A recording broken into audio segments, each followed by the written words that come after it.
Невладините ќе ја тужат државата за уништено здравје поради аерозагадувањето. Се сомневаат дека борбата со загадениот воздух е приоритет на владата поради тоа што за нив средствата кои се определени во буџетот не се доволни.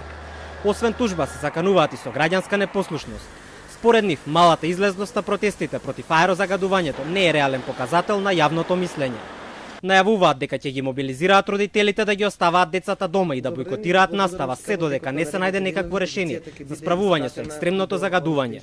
Сметаме дека можеби е дојдено време и апелираме некој адвокат кој навистина е спремен да поднесеме една тужба до државата, бидејќи животите ни ги става во прашање.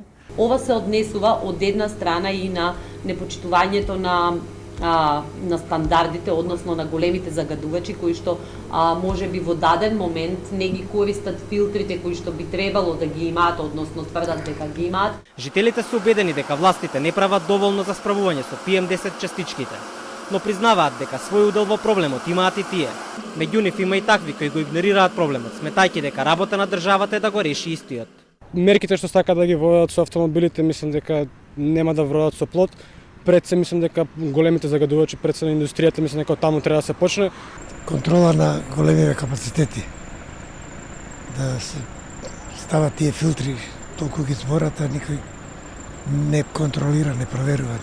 Па еве сега помина една кола ме угуш. Си има доволно приватни проблеми, така да воздухот многу и не се замарам на надлежните.